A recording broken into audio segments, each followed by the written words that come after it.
So we're going to read the book, Eric Carle, The Tiny Seed. Eric Carle, The Tiny Seed. It is autumn. A strong wind is blowing.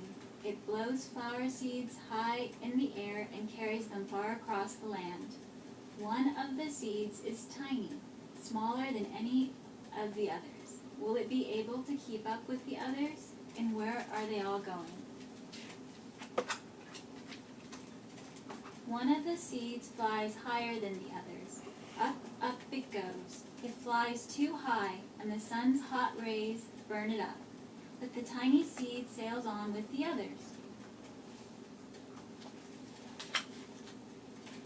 Another seed lands on a tall and icy mountain. The ice never melts, and the seed cannot grow.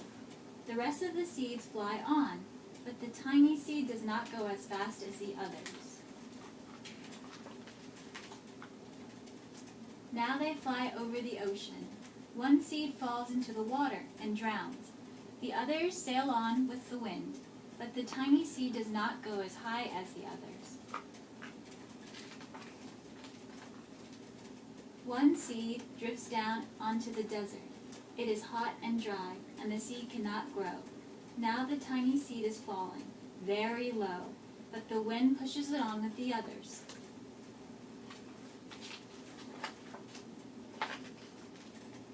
Finally, the wind stops, and the seeds fall gently down on the ground. A bird comes by and eats one seed. The tiny seed is not eaten. It is so small that the bird does not see it.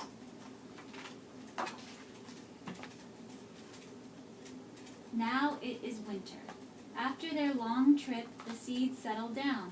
They look just as if they are going to sleep in the earth. Snow falls and covers them like a soft white blanket. A hungry mouse that also lives in the ground eats a seed for his lunch, but the tiny seed lies very still and the mouse does not see it.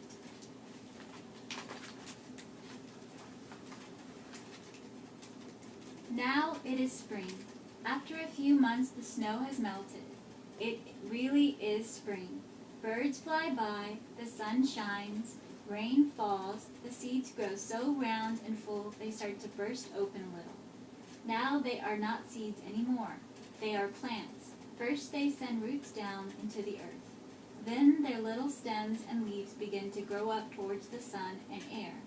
There is another plant that grows much faster than the new little plants. It is a big, fat weed. It takes all the sunlight and the rain away from one of the small new plants, and that little plant dies.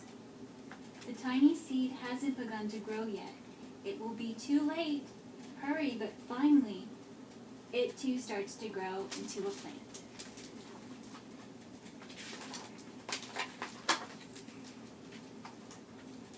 The warm weather also brings the children out to play.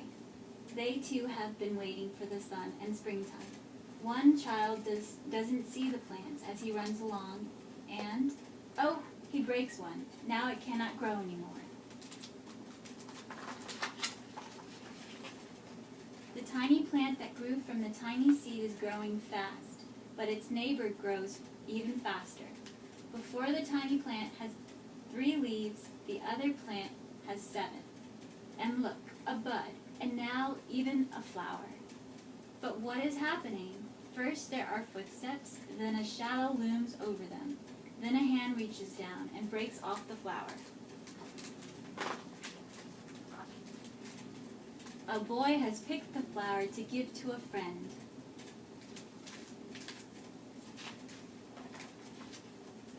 It is summer.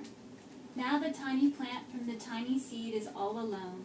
It grows on and on. It doesn't stop. The sun shines on it and the rain waters it. It has many leaves. It grows taller and taller. It is taller than the people. It is taller than the trees. It is taller than the houses. And now a flower grows on it. People come from far and near to look at this flower. It is the tallest flower they have ever seen. It is a giant flower. All summer long, The birds and the bees and the butterflies come visiting. They have never seen such a big and beautiful flower.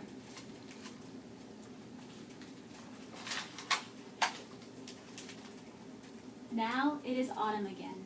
The days grow shorter, the nights grow cooler, and the wind carries yellow and red leaves past the flower. Some petals drop from the giant flower, and they sail along with the bright leaves over the land and down to the ground.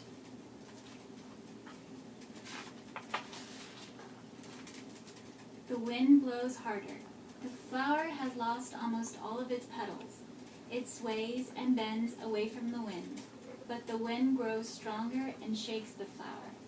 Once more, the wind shakes the flower, and this time the flower seed pod opens.